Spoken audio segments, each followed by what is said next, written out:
ha sucedido puertas adentro de la filosofía española, suponiendo que tal cosa exista, durante los breves 1000 días de posfranquismo de los que hasta ahora hemos disfrutado?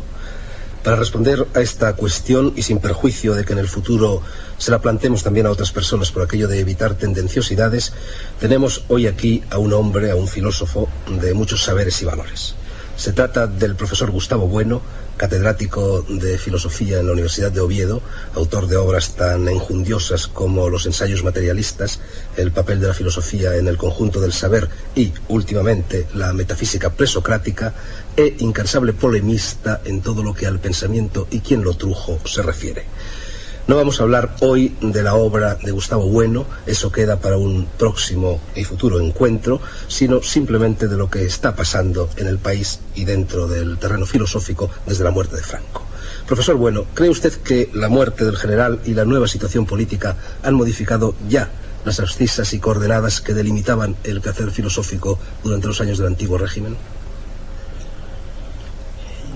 Yo diría que la muerte de Franco no puede entenderse como simplemente un paréntesis que se cierra frente a otro paréntesis que se abrió, por ejemplo, en el 36, sino que la muerte de Franco, me parece, es un episodio envuelto entre un conjunto de procesos mucho más amplio, y que por tanto se corre el peligro de que la muerte de Franco sea un fenómeno, algo que está en la apariencia, que la realidad trabaja por otros derroteros, entre los cuales la muerte de Franco tiene una significación evidente, pero repito que no creo que sea simplemente el cierre de un paréntesis.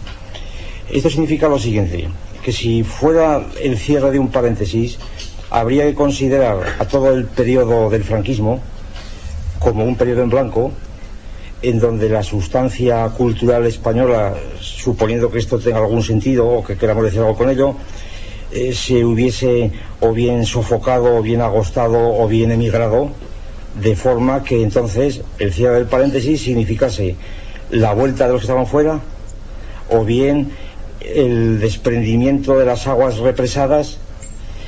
Y todos estos esquemas me parecen sinceramente frívolos, superficiales. A mí me parece, y sobre todo en el campo de la filosofía, campos, si lo es, puesto que el campo de la filosofía está esencialmente vinculado con todos los demás campos de la realidad, de la producción, de la cultura, etcétera.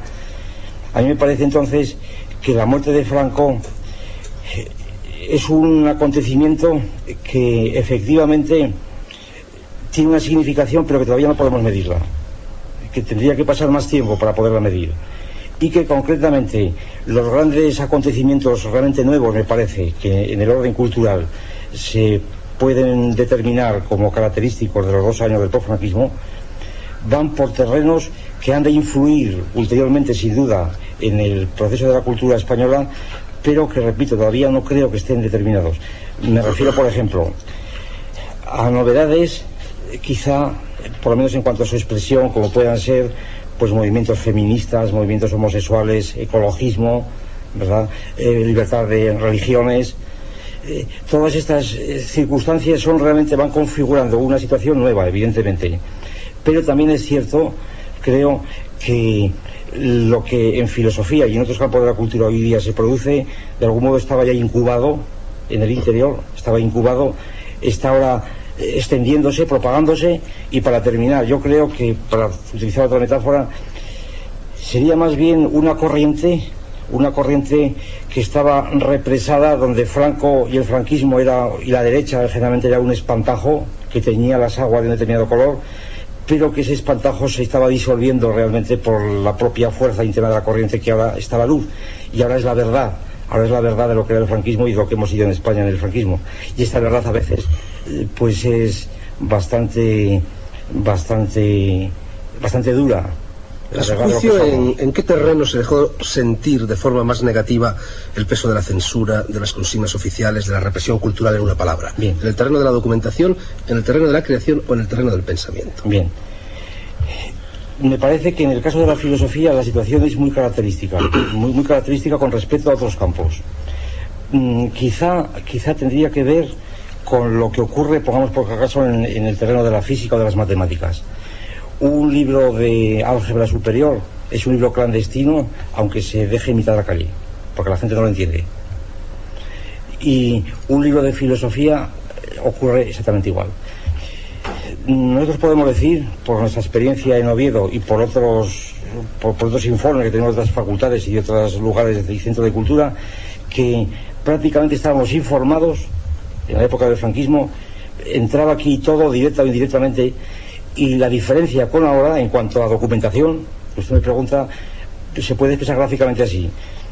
Tenemos en nuestro departamento en Asturias unos armarios de biblioteca parecidos a estos. La diferencia era que en la época del franquismo los libros prohibidos estaban en la parte de abajo y los libros que se podían utilizar estaban en la parte de arriba. Ahora siguen igual por razones puramente de inercia de bibliotecario, ¿no? Pero los libros estaban allí y la gente los leía, y quizá los leía más que ahora, muchas veces también. Pasemos revista brevemente a los diferentes factores de la situación, empezando por el factor hombre. Antes se ha referido usted al regreso de algunos pensadores. ¿Qué ha supuesto el exilio, es decir, el regreso del exilio de los pensadores? ¿Un fenómeno tan importante, tan vistoso y tan venturoso como el del regreso de los escritores de creación, o no? A mí me parece que los escritores que estaban fuera ya eran conocidos. En filosofía, por ejemplo, el caso de los exilados o medios exilados. El caso de Ortega, que ya volvió hacía muchísimos años, claro, que había vuelto ya, en los años 50 ya había vuelto aquí. El caso, pues, de Ferrater Mora. El caso de García Vaca, que no ha vuelto, pero las obras de García Vaca, sin embargo, eran aquí conocidas por círculos muy pequeños. García Vaca prácticamente no es conocido por el gran público, pero sin embargo es muy conocido por profesionales. Estamos muy en contacto con él, ahora creo que va a volver a España. Yo por eso pienso que la vuelta del exilio no significa gran cosa, más bien significa, de momento, significa un acontecimiento social, político, pero culturalmente estábamos al tanto de lo que se hacía por allí. Y entonces hay que hablar también, no de un exilio interior, puesto que no se puede hablar de exilio interior, más que de los que estaban en las cárceles realmente. Pero yo sinceramente reivindico también la labor de los que nos hemos quedado dentro, y además de un modo consciente. Yo iba a hablarle ahora precisamente de este exilio interior, aunque no se pueda hablar de él. ¿Han surgido voces nuevas que estaban aquí pero que aquí no podían manifestarse en estos 2 últimos años? Yo creo que no ha habido un corte. En el campo de la filosofía no ha habido un corte. Los que ahora están hablando son los que hablaban antes. Quizá tenían que hablar de otra manera, tenían que buscar otros cauces, pero lo cierto es que incluso en la universidad había, de hecho, una situación totalmente paradójica en donde la libertad de poder hablar de ciertos temas era prácticamente total, debido precisamente a la incultura atroz de la derecha. Era una incultura tan atroz, pues como pueda serlo, para poner una referencia, el presidente de un club 21 de antes de Jesucristo que existe aquí en el país, pero vamos, no me refiero al de después de Jesucristo. Que son unos esquemas tan absolutamente incultos que prácticamente eran impermeables a cualquier cosa que se les dijera, y con no mentar determinadas referencias muy concretas, pues prácticamente, no se enteraban. Hay anécdotas abundantísimas. La policía que pregunta una vez a alguien, me han dicho que este es epicúreo o estoico, ¿y qué es esto de epicúreo? ¿No será un masón, un judío y demás? Pues esto, cosas reales de policías que tenían a su cargo, pues, los servicios culturales, diríamos, ¿verdad? Escenas con policías tenemos abundantísimas, teníamos más tiempo, podíamos relatar. Sí, Montero Díaz me contó una vez que lo estuvieron buscando en Galicia la policía por neocantiano. Sí, no me extraña, sí. Pasando al... Perdón, y para terminar, yo creo que entonces la propia incultura atroz de la derecha, particularmente en filosofía fue terrible, particularmente en la Universidad de Navarra, para decirlo todo. Yo asistí a unas oposiciones donde advertí con terror cómo pues personas que pertenecían al Opus Dei, según decían, o por lo menos estaban en Navarra, eran de una incultura tan atroz que para mí fue un síntoma de que habían perdido el paso completamente. Habían perdido el paso porque estaban todavía citando unos problemas de Santo Tomás y de Juan de Santo Tomás que estaban completamente desbordados. Ir a la Universidad de Navarra era meterse en la boca del lobo. Sí, no, pero es que venían aquí a unas oposiciones a Madrid. Yo estaba en el tribunal y yo casi no podía soportar la risa que producían, y estaban completamente desorientados, me daba la impresión. y por otra parte estaba pues toda la tradición escolástica española, pero al mismo tiempo había un conocimiento muy extendido por parte de muchas personas de lo que se hacía por otros lugares, y había una información bastante al día. Y a propósito de la escolástica, ¿qué se hizo de ella? ¿Colea aún? Yo creo que sí, es más, y yo creo que es una pena que ya no se cultive. Por ejemplo, hace unos años, hace todavía pues 10 o 12 años, los clérigos que venían a la universidad pues sabían latín, habían leído a Santo Tomás, a Suárez, y se podía discutir con ellos. Y ahora yo no sé si es por el Concilio Vaticano, por lo que sea, ahora no saben nada. Ahora no saben absolutamente nada, y entonces ni siquiera se les puede atacar. Son tan abiertos, es un humanismo tan vago, tan indeterminado, que realmente no hay posibilidad de hablar con ellos. Y en ese sentido me parece que la escolástica ha perdido su rigor, que está sin duda recluido en algunos núcleos, pero que hablan para sí, que no tienen auditorio. Pero yo creo que es una tradición, pues como la música gregoriana, ¿verdad?, que debía cultivarse, el que sea aficionado a ello, pues es una tradición, y además importante, porque es un eslabón cultural sin el cual no se puede entender evidentemente toda la cultura posterior. Así que la filosofía escolástica yo creo que es un eslabón indispensable para entender el ulterior desarrollo del pensamiento. Pasemos al factor textos. ¿Señalaría usted alguna obra entre las obras de carácter filosófico que hayan aparecido después de la muerte de Franco?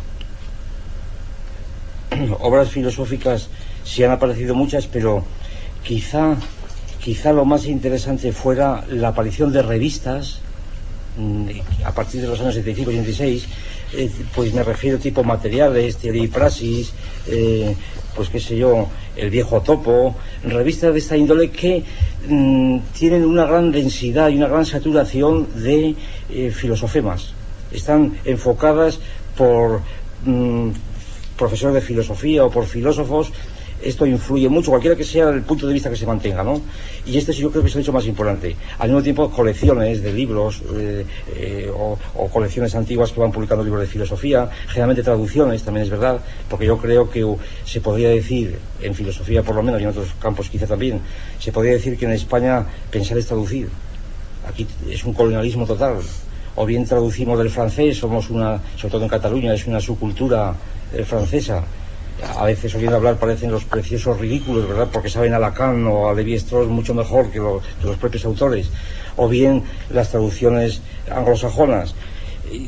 Somos los primeros en estar completamente abiertos a lo que ocurre por ahí, desde luego, evidentemente. Insistiendo en el tema de las revistas, usted mismo y sus colaboradores de la Universidad de Oviedo acaban de sacar El Basilisco, del que han aparecido 2 números. ¿Qué es esta revista? ¿Hacia dónde va? ¿Este basilisco mata a quien lo mira, como el basilisco de las fábulas?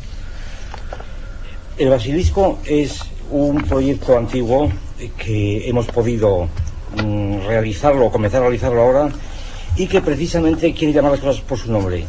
Como quiera que ha habido, creemos, una especie de complejo de inferioridad y de culpabilidad por parte de los filósofos, que quisieron, por razones objetivas sin duda, evitar a toda costa el nombre de filosofía, llamándole teoría o llamándole de otras formas diferentes, y con todas las perturbaciones que esto produce, puesto que las cosas tienen su nombre. Nosotros hemos querido iniciar una revista que sea una revista de filosofía, evidentemente tal como entendemos la filosofía, una filosofía materialista, en donde, como decimos en el prólogo de la revista, tan importante para la filosofía es Euclides como Lenin, pongamos por caso, y tan importante es la revolución como las máquinas de vapor.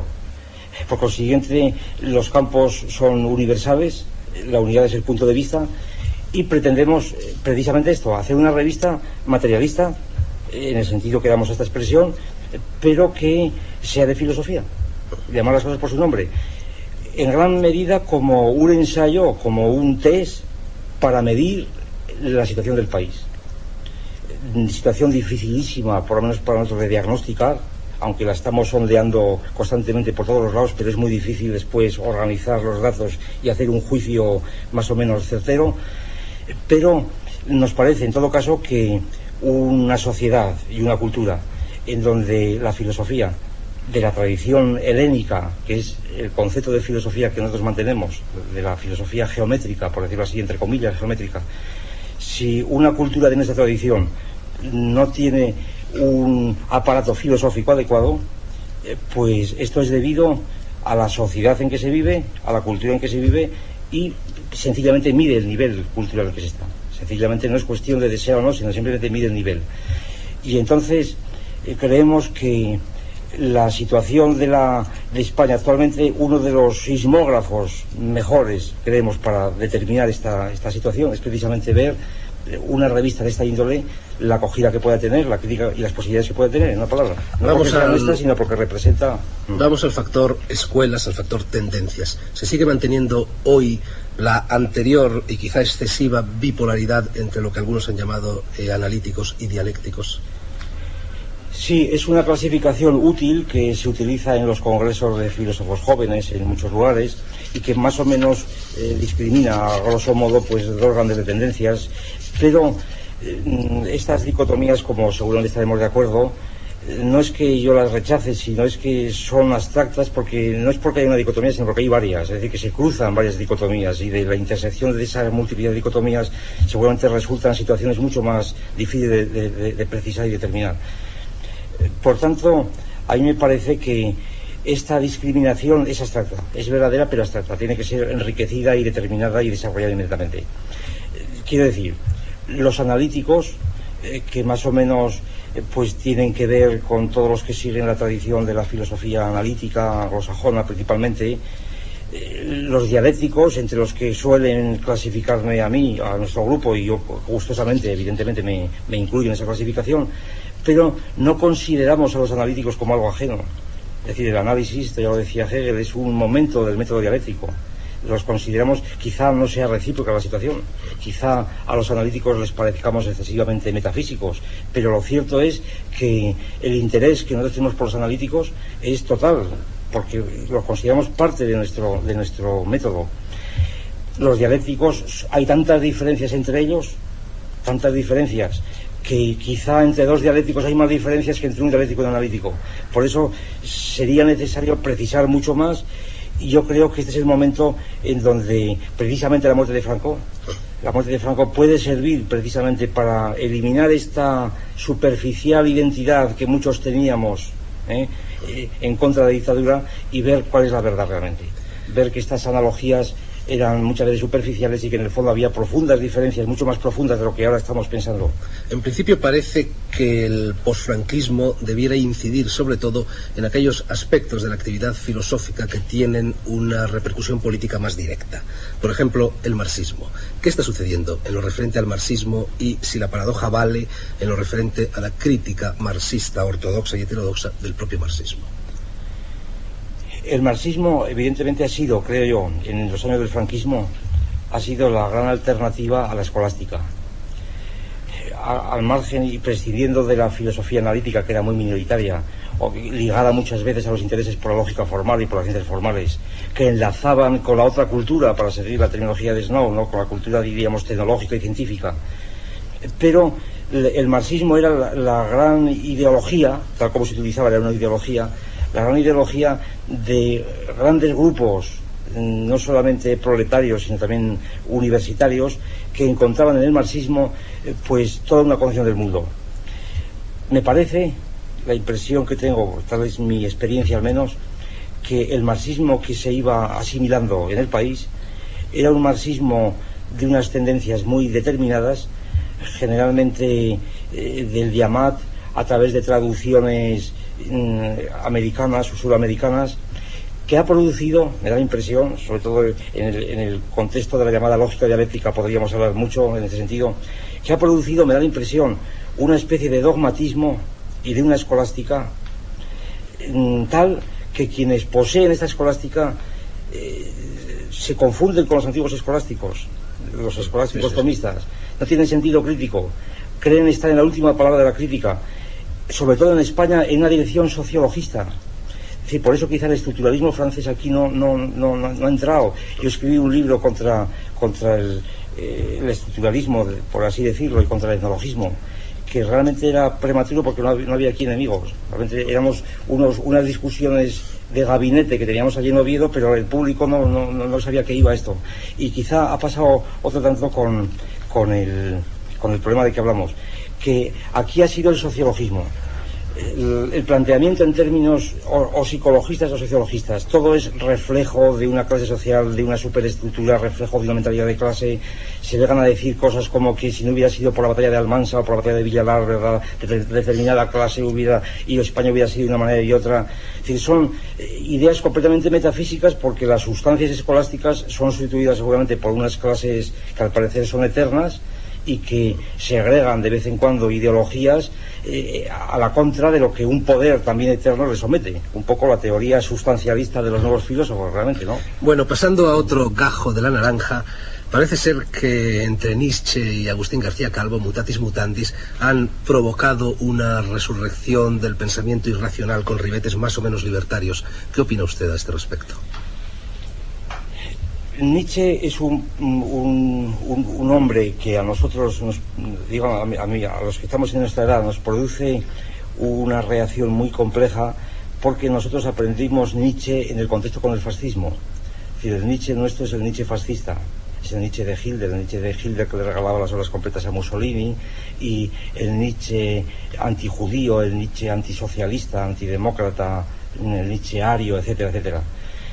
Evidentemente ha habido un renacimiento de Nietzsche utilizado en otros contextos, pero a mí me parece que precisamente estas tendencias a las que Agustín García Calvo, gran amigo mío y muy antiguo, ¿verdad?, por supuesto, a mí me hacen mucha gracia porque me parecen enteramente frívolas, me parecen absolutamente superficiales, me parecen que están a 1000 leguas de la filosofía, del rigor filosófico, de la tradición geométrica. Si hay alguna distinción también clásica que se puede hacer, pues yo diría que son nuevos sofistas, en el mal sentido de la palabra, porque hay un sentido nuevo, es decir, en el sentido no de Protágoras o de Gorgias, grandes sofistas, sino en el sentido pues qué sé yo, de los sofistas de segundo orden, de tercer orden, que eran los malos sofistas, los que critica Platón en los diálogos. Y entonces a mí me parece esto, me parece por lo tanto que no hay propiamente una filosofía ahí, sino que hay otro tipo de actividad interesante sin duda, pero que no es propiamente filosofía, me parece a mí, y que sin embargo por la terminología, por la temática, que es una filosofía mundana que puede obtener sus triunfos en su momento, fructificar en su momento, pero que hoy día nuestra fórmula no tiene rigor mínimo, me parece a mí, me da la impresión. Antes hablaba usted de la situación de colonialismo que se aprecia en la filosofía española. ¿Qué hay a este respecto en lo que se refiere a los nuevos filósofos franceses? ¿Existe una repercusión de estas nuevas filosofías dentro de España? Sí, evidentemente existe, aunque muchas veces no se nombre. Hay pues conferenciantes, escritores que no quiero nombrar, en fin, porque es gratuito nombrar en ausencia de ellos, que están muchas veces reproduciendo ideologías de la barbarie con rostro humano, tesis de Glusman, etcétera, que están reproduciendo tesis muchas veces sin nombrarlos, porque son tesis pues muy pregnantes, que inmediatamente se pueden utilizar, son hipótesis que merecen la pena ser consideradas, sin duda ninguna, merecen la pena y tienen que ser consideradas. Son además hipótesis clásicas, no son enteramente nuevas, aunque nuevas en sus posiciones, sus referencias, y yo creo sin embargo que la repercusión no. A mí me da la impresión que hay siempre en España una cultura histórica que tiene también otras fuentes propias y que nos permite estar, si sabemos escucharlas, siempre un poco como acorazados, como impermeables a estas modas, quizá porque llegan tarde, lo que pasó con el existencialismo, por ejemplo, que tampoco hubo, yo creo, recepción más que por parte del clero, de antropólogos y gente de esta, ¿verdad?, que se hicieron existencialistas, pero realmente la gente en España no podían ser existencialistas, estábamos ya vacunados de existencialismo, y lo mismo ocurre, me parece, con los nuevos filósofos, en gran parte también por la incultura. Claro, porque los nuevos filósofos en Francia tiene sentido vender 50, 70.000 ejemplares cuando hay un público que ha leído a Platón, pero en España ¿qué puede ocurrir esto? ¿Cómo puede ocurrir esto si la gente no ha leído a Platón? Platón es un personaje arcaico, no lo ven como un componente actual de nuestra cultura. Sobre estos temas y muchos otros volveremos en nuestra próxima charla. Ahora le voy a formular una última pregunta sobre la situación actual. Dentro de todo este ramaje de influencias extranjeras, ¿existe ya algún atisbo de una filosofía específicamente española? Yo creo que sí. A mí me da la impresión que en España hay unas condiciones adecuadísimas para que se pueda producir un pensamiento genuino, no nuevo, no original en el sentido de nuevo. A mí me parece que una regla, por lo menos en la que seguimos, una regla crítica fundamental, y lo ha sido siempre en filosofía, es que todo lo que sea absolutamente nuevo es frívolo, es superficial, porque nada sale de la nada, es imposible. Todo lo que pueda formularse, si no hay precedentes muy precisos, lo que es nuevo automáticamente es superficial, al menos es la regla que tenemos. Creo precisamente que en España, precisamente por esta situación tan peculiar, incluso durante el franquismo, en donde podíamos mantener una cierta neutralidad, no ignorante, sino atenta a lo que ocurría en Alemania, en Francia, en Inglaterra, el poder tener acceso a estas corrientes filosóficas, culturales, el estar interesados por una tradición que quizá, y es en gran parte lo que intentamos hacer en el Basilisco, si lo advierte, aunque no está explícitamente, estamos constantemente remontándonos a una tradición que creemos que es una tradición constante en España, que no pasa únicamente por los frailes, digámoslo así, por los escolásticos frailes, sino también por la tradición de los médicos españoles, de los frailes heterodoxos, de judíos. Es decir, una tradición que es genuina y que no se ha perdido nunca, y que muchas veces se habrá perdido en intervalos de publicación, pero que ha subsistido en personajes y personas que viven en el país en vida eclipsada, pero que sin embargo existen, porque son bibliotecas que existen en las casas, padres que cuentan a sus hijos. Yo tenía Voltaire de mi abuelo. Por tanto, no es una tradición que haya que verla simplemente en publicaciones, sino simplemente una tradición real que existe. Y a mí me parece que en este sentido un realismo materialista me parece que está enteramente en línea con toda la tradición española, y eso es lo que nosotros intentamos al menos formular con las referencias naturalmente de los tiempos, aunque evidentemente, ya termino con esto, la filosofía no creo que pueda ser algo que se hace por sí misma, sino que está enteramente condicionada por todo el medio que la envuelve, el medio no solamente social sino cultural, por supuesto. Pero insistiendo en esta distinción y en contra de este sociologismo a que antes me refería, a mi juicio el sociologismo y el psicologismo es uno de los grandes vicios nacionales que intentábamos vencer, mostrando cómo hay unas coordenadas de índole histórica y cultural que no son disolubles evidentemente de los contextos sociales, pero que en cierto modo los envuelven y los desbordan, y que remitirnos a nuestras coordenadas culturales es realmente esencial. Yo diría, aunque pueda sonar mal, yo diría, aplicando en este momento a la filosofía y a la cultura española, y dado que estamos ya saturados y estamos lavados del vicio de no conocer a lo que pasa afuera, yo diría que es hora otra vez de volver a lo que Ganivet decía de España, tomado de San Agustín, el noli fora sire, in te redi. No busques fuera de ti, en ti mismo reside la Yo verdad. creo que podemos realmente volver a nosotros mismos, y volver a nosotros mismos, claro, desde la Escuela de Traductor de Toledo, es ver lo que hacen los demás, por supuesto, pero siempre con la impresión de que no tenemos por qué ser simplemente unos micos de lo que se hace fuera, que en filosofía además hoy por hoy no es tampoco nada del otro jueves, me parece.